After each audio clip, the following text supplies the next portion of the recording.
Sa bawat komunidad at bawat pamilya, hindi maiiwasan na makatagpo tayo ng iba't ibang uri ng tao. May mga kapitbahay at kamag-anak na nagbibigay saya, suporta at inspirasyon, ngunit may ilan ding mas mainam na iwasan o layuan para mapanatili ang kapayapaan, kapanatagan at positibong pananaw sa buhay.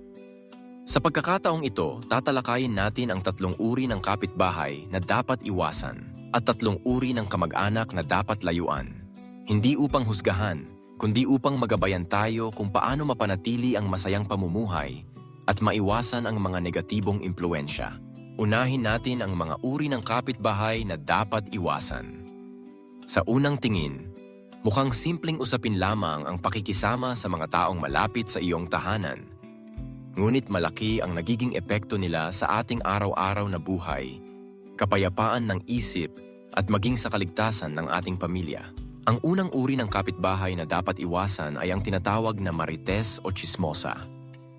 Sila ang mga taong mahilig manghimasok sa buhay ng iba, laging may balita tungkol sa lahat ng nangyayari sa paligid. Mapatotoo, kalahating totoo, o sadyang gawa-gawa lamang.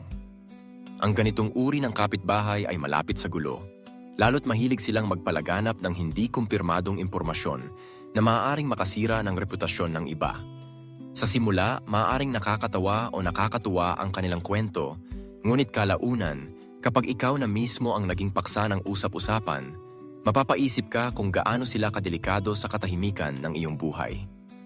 Ang payo, mag-ingat sa pagbabahagi ng personal na impormasyon at kung maaari, limitahan ang pakikisalamuha sa kanila. Pangalawa, ang kapitbahay na inggitero o inggitera. Sila yung mga taong hindi matuwa sa tagumpay ng iba at palaging may masasabi kapag may magandang nangyayari sa iyo o sa iyong pamilya. Kapag may bago kang gamit, sasabihin nilang nagmamayabang ka. Kapag umangat ka sa trabaho, aalamin nila kung paano mo nagawa yun, hindi dahil interesado silang matuto, kundi dahil gusto nilang hanapan ng butas ang iyong tagumpay. Ang ganitong kapitbahay ay maaaring magbunga ng intriga, kompetisyon at pag-aaway sa komunidad. Kaya't kung may kakilala kang ganyan, mabuting umiwas at huwag na lamang makisali sa usapan na maaaring mauwi sa inggitan. Pangatlo, ang kapitbahay na mahilig mangutang ngunit hindi marunong magbayad. Sila yung laging may dahilan. May sakit daw ang anak, walang trabaho ang asawa, o kaya naman ay naputulan ng kuryente.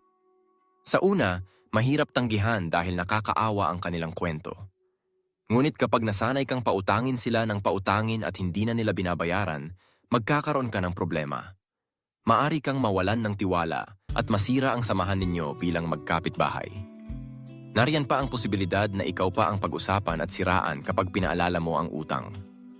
Kaya't mainam na matutong magsabi ng hindi at huwag hayaang abusuhin ang iyong kabaitan. Ngayon naman, pag-usapan natin ang 3 uri ng kamag-anak na dapat layuan. Hindi maiiwasan na may mga kamag-anak tayong mahirap pakisamahan. Ngunit mahalaga ring mapanatili ang hangganan para sa sarili nating kapakanan. Una sa lahat, ang kamag-anak na mapagsamantala. Sila yung laging humihingi ng pabor, tulong o pera, ngunit ni minsan ay hindi mo man lang naramdaman ang kanilang suporta o tulong pabalik.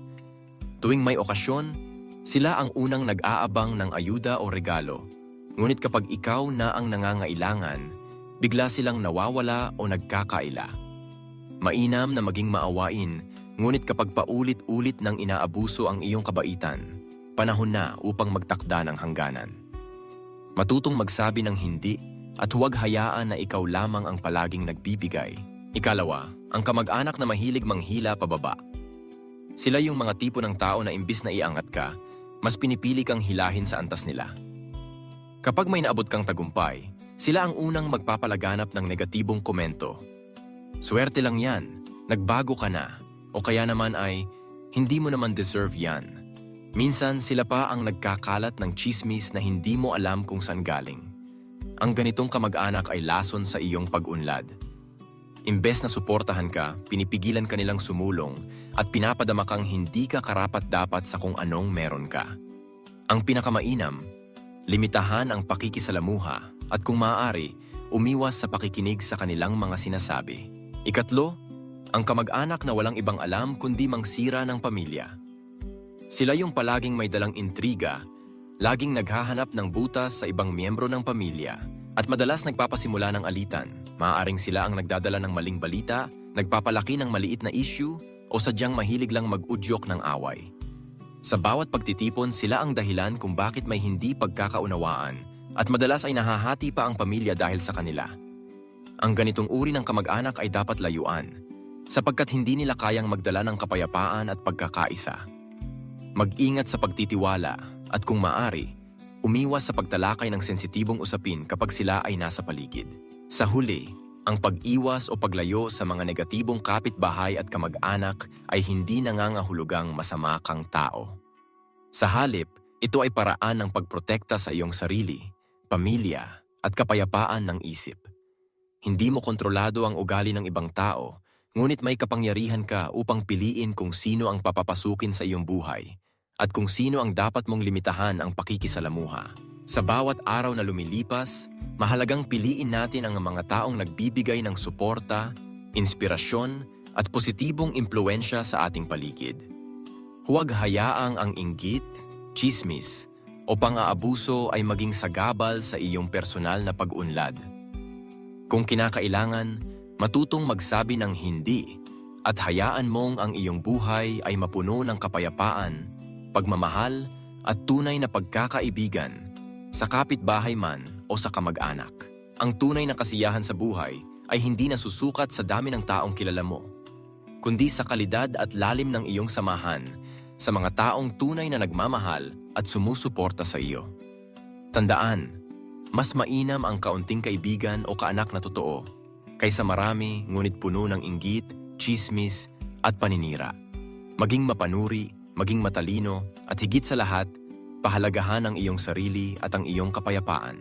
Sa pagtatapos, naway magsilbing gabay ang mga payong ito sa pagpili ng mga taong dapat bigyan ng halaga sa iyong buhay. Piliin mong mapalibutan ang sarili mo ng mga taong nagbibigay ng saya, inspirasyon at pagmamahal. Dahil sa dulo ng lahat, ikaw at ang iyong kapakanan ang siyang pinakamahalaga.